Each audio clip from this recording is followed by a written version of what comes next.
இப்போ உலகத்தில் வந்து தீவிரவாதம் வந்து ஒரு மிகப்பெரிய பிரச்சனையாக இருக்குது. முஸ்லீம்கள் அனைவரும் தீவிரவாதிகள் அல்ல. தீவிரவாதிகளாக இருக்கிற பெரும்பான்மையோர் முஸ்லீமாக இருக்கிறாங்க. இஸ்லாம் வந்து தீவிரவாதத்தை ஆதரிக்கிறதா?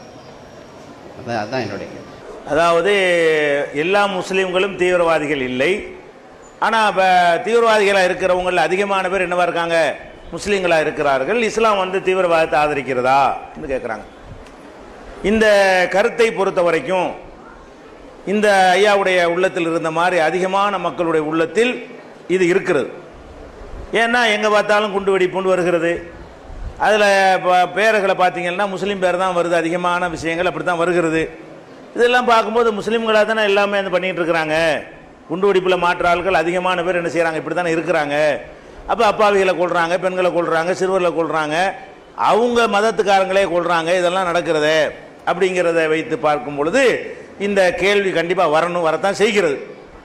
அப்போ இதை வந்து நம்ம அலசி ஆராய்ந்து இஸ்லாம் என்ன சொல்கிறது, இவங்களுடைய செயலுக்கு இஸ்லாமிய முத்திரை குத்தலாமா, இவங்க ஏன் இந்த மாதிரி செய்கிறார்கள், இதுகளெல்லாம் பிரித்து விவரமாக நம்ம அறிந்து கொள்ள வேண்டும். முதலாவது விஷயம் என்னன்னா, இஸ்லாம் இதை பற்றி என்ன சொல்லுகிறது? இஸ்லாம்னு சொன்னால் குரானும் நபிகள் நாயகமும். குரானில் என்ன சொல்லப்பட்டிருக்கிறது, எங்களுக்கு வழிகாட்டியாக நாங்கள் ஏற்றுக்கொண்டிருக்கிற நபிகள் நாயகம் இதை பற்றி என்ன சொல்லியிருக்கிறாங்க என்று கேட்டால், ஒரு உயிரை ஒருத்தன் கொலை செய்தானேயானால் அன்னமா கத்தலன் நாச ஜமியா, ஒரு உயிரை கொலை செய்வது உலக மக்கள் அத்தனை பேரையும் கொலை செய்வதற்கு சமம். கொலை என்பது, ஒரு உயிரை எடுப்பது என்பது எப்படிப்பட்ட குற்றமாக எங்க மார்க்கத்தில் சொல்லப்படுது என்று கேட்டால், அவ்வளவு பேரையும் கொள்றதும் சரிதான், ஒரு உயிரை கொள்றதும் சரிதான் என்று இவ்வளவு கடுமையான வார்த்தைகளை வந்து இஸ்லாம் எங்களுக்கு சொல்கிறது. அதே மாதிரி வந்து இப்போ நாங்கள் மறுமை வாழ்க்கைன்னு நம்புகிறோம். மறுமை என்று சொன்னால், இந்த உலகத்தில் நம்ம நல்லவராக வாழ்ந்தால் திரும்ப கடவுள் உயிர்ப்பித்து சொர்க்கத்துக்கு அனுப்புவார், கெட்டவராக வாழ்ந்தோம்னா நரகத்துக்கு அனுப்புவார். இது மறுமை என்று நாங்கள் நம்புகிறோம். உலகத்தை எல்லாம் எல்லா மனிதர்களும் அழிக்கப்பட்ட பிறகு திரும்ப கடவுள் அனைவரையும் உயிர்ப்பித்து எழுப்புவார். எழுப்பி நம்ம அந்த உலகத்தில் எப்படி நடக்கிறோங்கிறது தகுந்தவாறு கூலியோ தண்டனையோ, பரிசோ தண்டனையோ கொடுப்பாரு. அது மறுமை வாழ்க்கைன்னு நம்புகிறோம். சொர்க்கம் நரகம் என்று நம்புகிறோம். இந்த நரகத்தில் வந்து ரெண்டு வெரைட்டி இருக்கிறது. சில பேர் வந்து கொஞ்ச நாளைக்கு நரகத்தில் இருந்துட்டு அப்புறம் சொர்க்கத்துக்கு வந்துடுவாங்க, செஞ்ச தப்புக்கு தகுந்தவாறு. சில பேர் வந்து நரகத்துக்கு போனால் நரகமே தான், கடைசி வரைக்கும், கடைசியே கிடையாது. உலக வாழ்க்கைன்னா 50 வருஷம் 60 வருஷம் சொல்லிவிடலாம், நம்பர் போட்டு சொல்லிவிடலாம். அந்த வாழ்க்கைக்கு வந்து முடிவு இல்லை. நிரந்தர நரகத்துக்கு கொண்டு போய் சேர்க்கக்கூடிய குற்றங்களில் கொலையை இஸ்லாம் சேர்க்கிறது. நீ ஒரு ஆளை கொலை செஞ்சேன்னு சொன்னால் உனக்கு சொர்க்கத்தினுடைய வாடை கூட கிடைக்காது, நரகத்தில் கடவுள் போடுவார், கடைசி வரைக்கும் உனக்கு நரகம்தான் என்று இஸ்லாம் என்ன சொல்கிறது. அந்த கொலைக்கு, இதன் கொலை தானே, இந்த தீவிரவாதம் எல்லாமே கொலை தான். அந்த கொலையில கூட எப்போ நமக்கு அனுமதி இருக்கிறது என்று சொன்னால், ஒரு அரசாங்கத்திற்கு போர்க்களங்களிலையும் தண்டனை வழங்கும் போதும் கொலை செய்யலாம். ஒரு அரசாங்கம் ஒருத்தன் கொலை செஞ்சிட்டான், அவனுக்கு தூக்கு தண்டனை அரசாங்கம் கொடுக்கிறது. இப்போ கொலை தான் அது. ஒருத்தன் கொலை பண்ணிவிட்டான், கொலை பண்ணவனை பிடிச்சி நிரூபிச்சு போட்டு தூக்கு தண்டனை கொடுக்குறாங்க. தூக்குண்டால கொலை தானே, உயிரை தானே எடுக்கிறோம். இது இஸ்லாத்தில் குற்றம் கிடையாது. ஒரு அரசாங்கம் இதை செய்யலைன்னு சொன்னால் கொலை அதிகமாக நடந்துக்கிட்டே இருக்கும். ஒரு அரசாங்கம் இது கடமை. அரசாங்கம் வந்து உயிர் கொலை எடுக்கலாம் ஒரு குற்றச் செயலுக்காக வேண்டி. இந்த குற்றத்துக்கு தண்டனை கொடுத்தா தான் அதை திருந்து வாங்க அப்படின்னு இருந்தால் அரசாங்கம் செஞ்சிக்க, இது அனுமதி இருக்கிறது. அதே மாதிரி வந்து போர்க்களங்களில் ஒரு ரெண்டு நாட்டுக்கு சண்டை நடக்கிறது. சண்டை நடக்கும்போது நாங்கள் உயிரை கொல்ல மாட்டோம் கையை கட்டிக்கிட்டா இந்தியாவை அவன் முடிச்சுட்டு போயிடுவான், பாகிஸ்தான்காரன் உள்ள வந்துடுவான். அப்போ போர் நடக்கும்போது என்ன பண்ணி ஆகணும், அவன் நம்மளை கொள்றதுக்கு பிளான் பண்ணுற மாதிரி நம்மளும் என்ன செய்யணும், அவனை கொள்றதுக்கு பிளான். போர்னால கொள்றது தானே, போருண்டால கொள்றது வேலை, அஜெண்டாவை கொள்றது தானே. அப்போ போரில் உள்ள ஒரே வேலை என்னது, கொலை செய்தல் தான். அப்போ போர்க்களங்களில் கொலை செய்வதற்கு உலகத்தில் எல்லா மார்க்கங்களையும் மதங்கள்லையும் அனுமதி இருக்கிறது, எல்லா நாட்டு சர்வதேச சட்டங்களையும் அனுமதி இருக்கிறது, இஸ்லாத்தில் அனுமதி இருக்கிறது. இந்த மாதிரியான கொலைகளுக்கு அனுமதி இருக்கிறது. அதே மாதிரி வந்து தற்காப்பு, நான் பாட்டு போயிட்டு கத்தி எடுத்து குத்த வர்றான், நான் சும்மா இருந்தால் என்னை குத்தி கொண்டுருவான், பிடிங்கி அவனை குத்திட வேண்டியதான். இது வந்து இந்திய சட்டத்திலையும் உண்டு. இந்தியாவுடைய சட்டத்திலையும் ஒரு பெண்ணு வந்து தன்னை கற்பை காத்துக் கொள்வதற்காக உயிரை காத்துக் கொள்வதனை கொலை பண்ணிட்டான் நிரூபிச்சுட்டான்னு சொன்னால் அவளுக்கு தண்டனை கொடுக்க மாட்டாங்க, கொலையாளி அவள் கருதப்பட மாட்டாள். இந்தியாவிலையும் அதான், உலக நாட்டிலையும் அதான், இஸ்லாத்திலையும் அதுதான். அப்போ இந்த மாதிரி இந்த மூணு கொலை தான். தற்காப்புக்காக கொள்வது, போர்க்களங்களில் அரசாங்கம் கொள்வது ஒரு குற்றவியல் சட்டத்தில் தண்டனையாக உயிரை எடுப்பது. இதை தவிர ஒரு உயிரை கொலை செய்தானேயானால் அவனுக்கு கிடைக்கிற இடம் நரகம், நிரந்தர நரகம். அவன் முஸ்லீம் இல்லைன்னு அர்த்தம். முஸ்லீம்னா அவனுக்கு சொர்க்கம் கிடைக்கணும். இவனுக்கு சொர்க்கத்துக்கே போக இயலாதுன்னு இஸ்லாம் சொல்லுகிறது என்று சொன்னால் எவ்வளவு கடுமையான ஒரு போக்கை இஸ்லாம் இதை கை கொள்ளுதுன்னு வச்சுக்கணும். அதில் போர்க்களத்தில் கூட என்ன விதிமுறை என்று சொன்னால், நபிகள் நாயகம் ஒரு போரில் ஈடுபடுறாங்க. போர் முடிஞ்ச பிறகு பார்க்குறாங்க சில பெண்கள் கொல்லப்பட்டு கிடக்கிறாங்க. பெண்கள் போர்க்களத்துக்கு வந்திருக்கிறாங்க. இதை கூட மாட ஹெல்ப் பண்ண ஒத்தாசைக்கு வருவாங்க இல்லையா, மருத்துவத்துக்கு தண்ணி வசதிக்கு அதுக்காக கூட்டிகிட்டு வருவாங்க. 2 அணிகளையும் வருவாங்க. அப்போ அதை பார்த்தோம் நபிகள் நாயகம் சொன்னாங்க, போர்க்களத்தில் கூட பெண்கள், சிறுவர்கள், முதியவர்கள், மத குருமார்கள் இவங்கள கொல்லக்கூடாது. போர்க்களத்து தொழுகத்துக்கு பூஜை செய்யறதுக்கு 4 சாமியாரை கூட்டு வந்திருப்பாங்க, 4 பாதியரை கூட்டு வந்திருப்பாங்க. அவங்களெல்லாம் பிரித்து விட்டுறணும், அவங்கள கொல்லக்கூடாது. போர்க்களத்தில் என்ன வேணாலும் செய்யலாம். இது உலகத்தில் எந்த நாடும் சொல்லவே இல்லை இப்படி பிரித்து. போர்க்களத்தில் கூட இந்த மாதிரி நெறிய கையாள வேண்டும். போர்க்களத்தில் நீ ஒரு நாட்டுக்குள்ள போர் செய்தால் பொது சொத்துக்களை சேதமாக்க கூடாது, மரங்களை வெட்டக்கூடாது, குடிநீரை நாசப்படுத்தக்கூடாது. அந்த காலத்தில் செஞ்சாங்க. ஒரு நாட்டை ஜெயிச்ச உடனே யானையை விட்டு என்ன செய்யறது, குடிநீர்களை எல்லாம் வீணாக்குறது, பயிர் பச்சையில நாசமாக்குறது, பெண்களை எல்லாம் கவர்ந்துட்டு ஓடி போயிடுறது. இந்த மாதிரி எல்லாம் பல நாடுகளில் நடந்துச்சு. சங்க காலத்து போர்களை எடுத்து பார்த்தா நீங்க சங்க கால தமிழ் இலக்கியங்களில் கூட இது மாதிரிலாம் நீங்க பார்க்கலாம். அதெல்லாம் நபிகள் நாயகம் தடுக்கிறாங்க, அப்படிலாம் செய்யக்கூடாதுன்னு சொல்லி. இதுதான் இஸ்லாம் எங்களுக்கு சொல்லக்கூடிய ஒரு விஷயம். இப்போ என்னன்னு கேட்டா, முஸ்லீம்களா இருக்கிறவனை என்ன பண்றான்னு கேட்டா குண்டு வைக்கிறான். குண்டு வச்சு என்ன செய்யறான், பல அப்பாவிகளை போய் எதையெல்லாம் நபிகள் நாயகம் தடுத்தாங்களோ அதை செய்யறான், எதையெல்லாம் குர்ஆன் தடுத்திருக்கிறது அதை செய்யறான். இதை செய்யும் பொழுது நம்ம என்ன பண்றோம்னு கேட்டா, இது இஸ்லாத்தோட ஊடகங்கள் சம்பந்தப்படுத்துறாங்க. அவனுக்கு இஸ்லாமிய கலரை கொடுத்து முஸ்லீம் தீவிரவாதின்னு ஒரு பேரை போட்டு என்ன செய்யறாங்க, சம்பந்தப்படுத்திடுறாங்க. ஆனால் நீங்க நல்லா புரிஞ்சுக்கிறேன்னு, இந்த செயலில் ஈடுபடுறதுல 99% இயக்கத்தவர்களோ நபர்களோ இஸ்லாத்திற்காக இதை செய்வது கிடையாது. இஸ்லாமியர்கள் என்கிற ஜாதி இன உணர்வில் இதை அவர்கள் செய்யவில்லை. அதனால் தான் இவர்களால் கொல்லப்படுறவர்கள் முஸ்லிம்களா இருக்கிறார்கள். முஸ்லிம்களை பள்ளிவாசல் கொண்டு வைப்பானா, அதாவது மத துவேஷத்தில் செய்யறவனா இருந்தா அவன் என்ன செய்யணும்னா புத்தர்களை போய் கொல்லணும், கிறிஸ்தவர்களை போய் கொல்லணும், இந்துக்களா இருக்கிற இடத்துல போய் கொல்லணும்.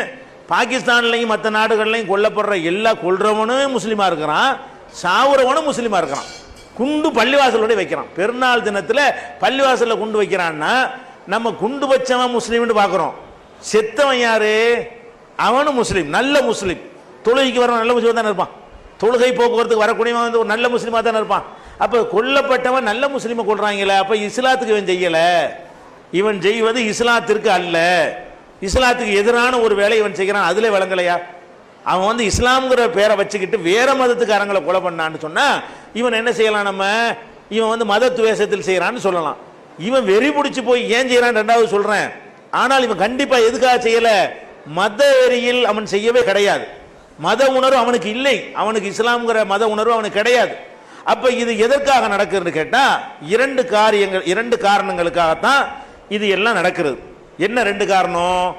ஒன்று முஸ்லீம் நாடுகளை அந்நிய நாடுகள் ஆக்கிரமித்து வைத்திருக்கின்றன.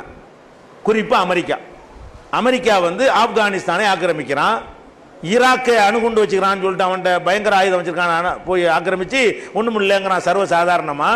அதுக்கு லட்சக்கணக்கான பேரை காலி பண்ணிவிட்டான். அவன் விரும்பின ஒரு பொம்மை அரசாங்கத்தை வச்சுக்கிட்டு ஆட்டி படைச்சிக்கிட்டு இருக்கிறான், அங்கே உள்ள பெட்ரோலை கொள்ளையடிச்சுக்கிட்டு இருக்கிறான். அப்போ இந்த அமெரிக்காவுடைய ஆதிபத்தியத்தினால முஸ்லீம் நாடுகளில் என்ன செய்யப்படுகிறது, இப்போ என்ன செய்யறான், அடுத்து ஈரானை குறி வச்சுக்கிட்டு இருக்கிறான். ஒவ்வொரு இந்த லிபியாவில் போய் என்ன செய்யறான், அங்கே கூட்டு நேட்டோ படைன்னு வச்சுக்கிட்டு அது ஒரு நாடு அவங்க பார்த்துக்கிறாங்க இருக்குன்னு இவன் நேட்டோ படைன்னு படையை அனுப்பி என்ன செய்யறான், அந்த நாட்டையும் கைப்பற்ற பார்க்குறான். இப்படி உலகத்தில் உள்ள முஸ்லீம் நாடுகளையா குறி வச்சு அமெரிக்காக்காரன் என்ன செய்யறான், ஆக்கிரமித்து வைத்திருக்கிறான்.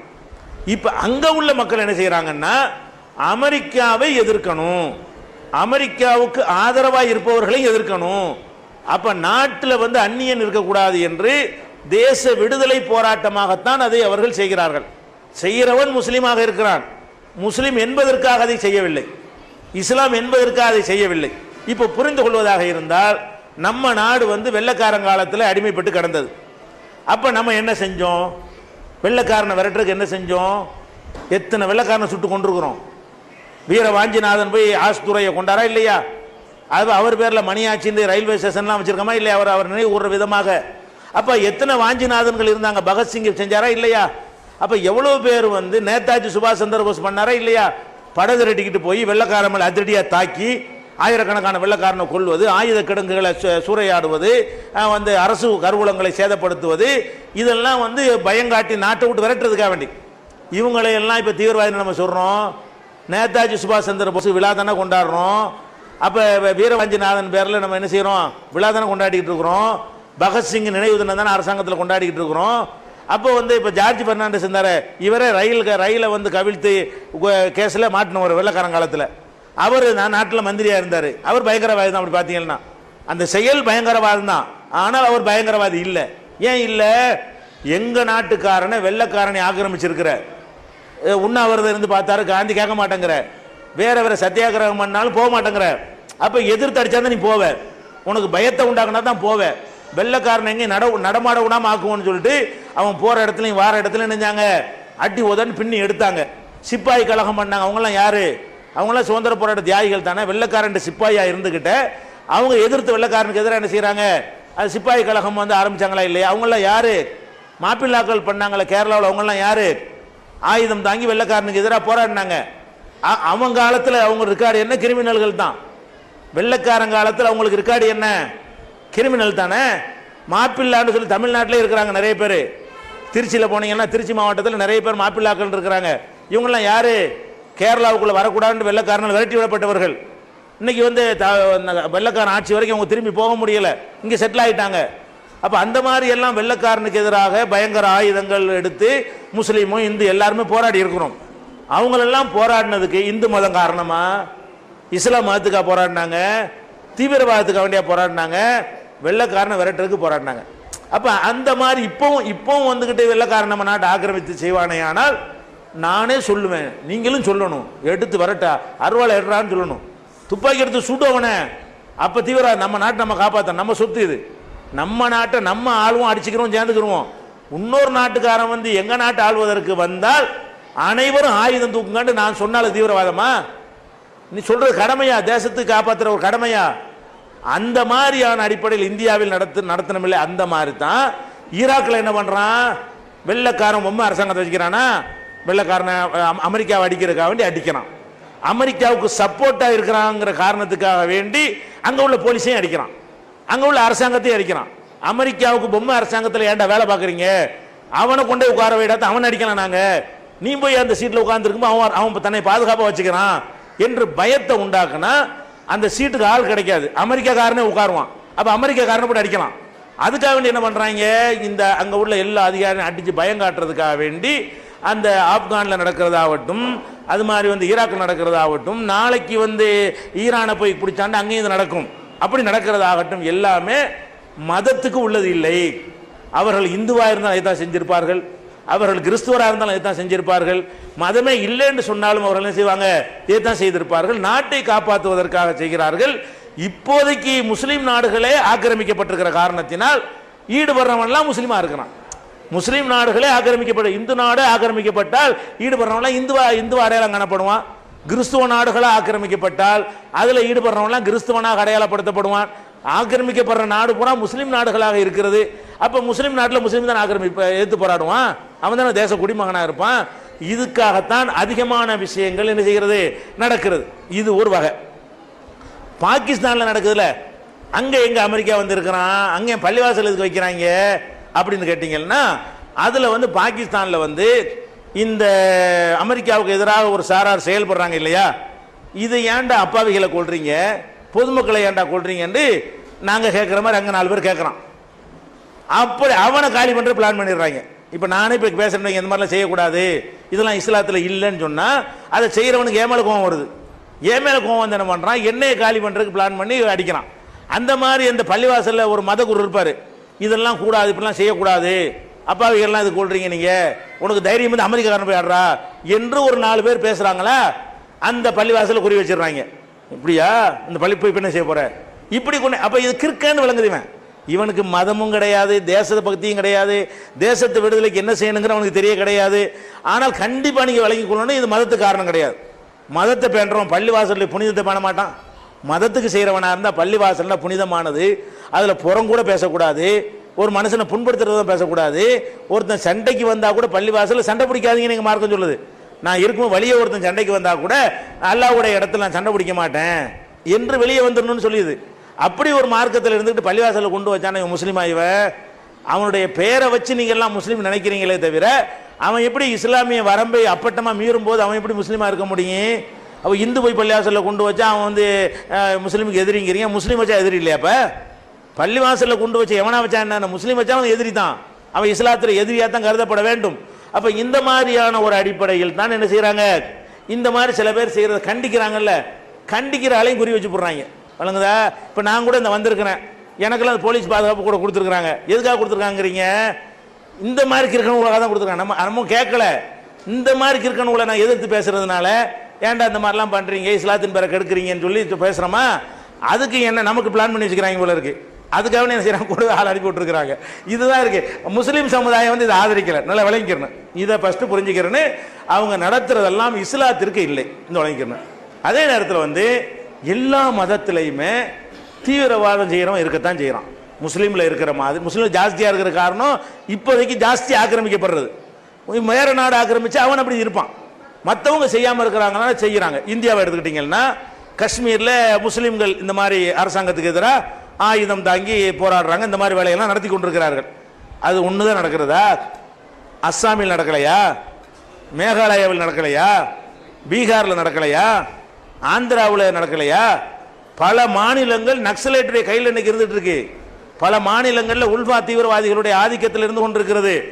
இவர்கள் செய்ததை விட, காஷ்மீரில் செய்ததை விட அதிக சேதத்தை ஏற்படுத்தி கொண்டிருக்கிறார்கள். அவங்க என்ன தீவிரவாதி? அவங்க ஏதோ ஒரு மதத்துக்காக தானே இருப்பாங்க.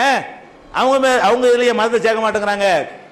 எல்லா மதத்திலையுமே இந்த மாதிரி ஆயுதம் தாங்கி போராடக்கூடியவன் இருக்க. எவன் நசுக்கப்படுறானோ, எப்போ ஆயுதம் தாக்குறான் தெரியுமா?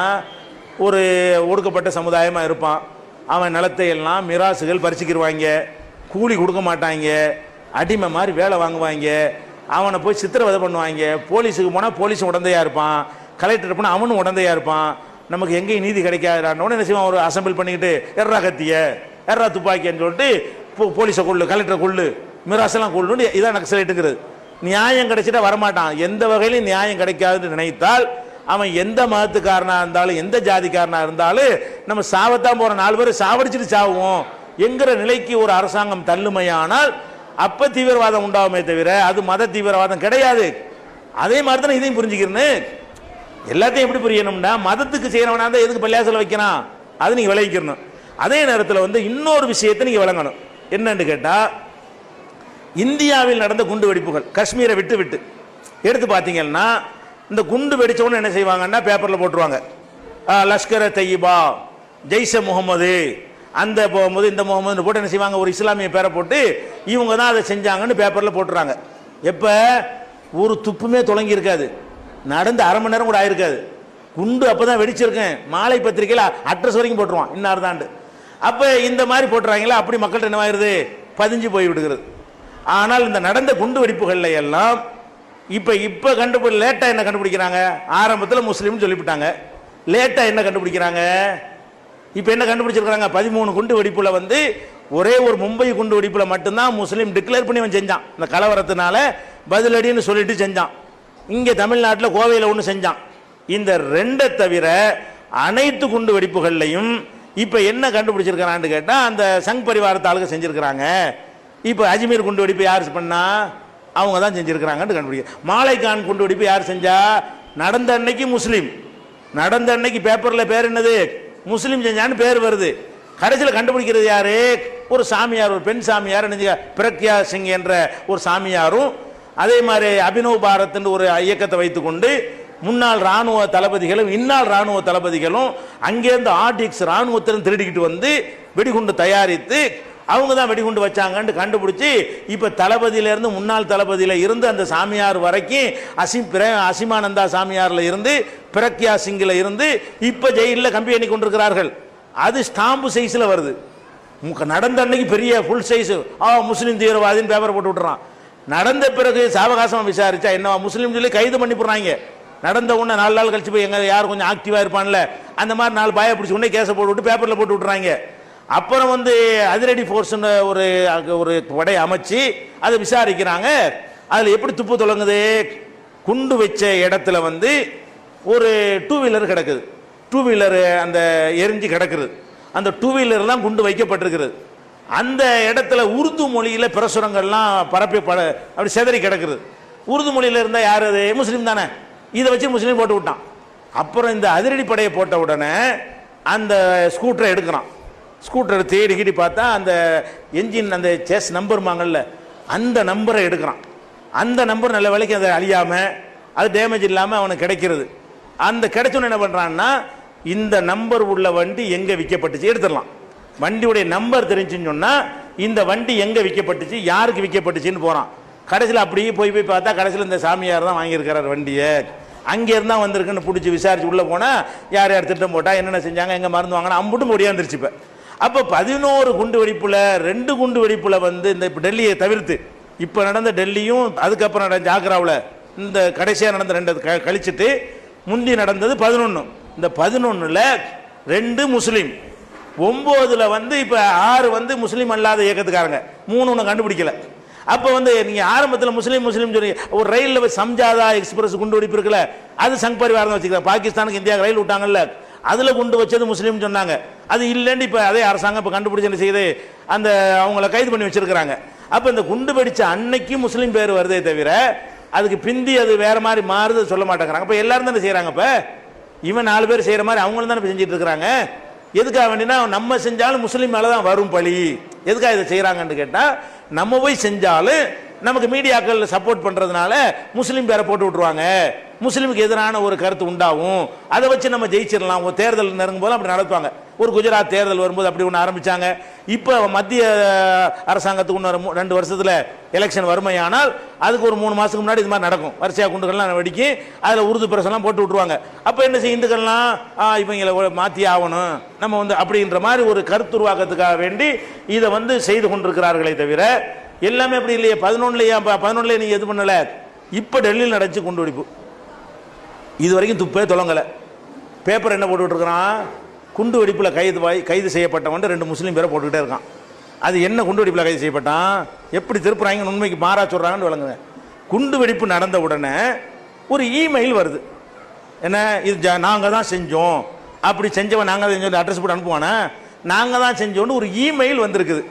அந்த இமெயில் என்ன செஞ்சிருக்கான், ஒரு முஸ்லீம் பையன், ஒரு சின்ன பையன் 17 வயசு பையன், அவன் கம்ப்யூட்டர் போய் அனுப்பி விட்டுருக்கான் ஒரு பத்திரிகைக்கு. பத்திரிகையிலிருந்து கொடுத்த பிறகு எவன்டா அனுப்புனான்னு கண்டுபிடிச்சிடலாம். இமெயில் அனுப்புனா நினைஞ்சிடலாம், எந்த ஐபி அட்ரஸை வச்சு யார் அனுப்புனா எல்லாத்தையும் வச்சு கரெக்டாக கண்டுபிடிச்சி என்ன செய்யலாம், அவனுக்கு பிடிச்சி போடுறாங்க. அவன் ஏன்டா இமெயில் அனுப்புனேங்கிறது தான் கேட்கறதுக்கு பிடிச்சிட்டு போனாங்களே தவிர குண்டு வச்ச கேஸில் பிடிக்கவே இல்லை. இவன் என்ன போடுறான்னு கேட்டால், டெல்லி குண்டு வெடிப்பு வழக்கில் பயங்கரவாதி போலீஸ் கஸ்டடின்னு போடுறான். அது குண்டு வெடிப்புக்கு சம்பந்தமே இல்லை. அவன் மெயில் அனுப்பியிருக்கான் பத்திரிகை, தமாசை அங்கே குண்டு வச்சிருக்கோம் இங்கே குண்டு வச்சிருக்கோம்னு போனில் மிரட்டுவாங்கல்ல, அந்த கேஸில் உள்ளது.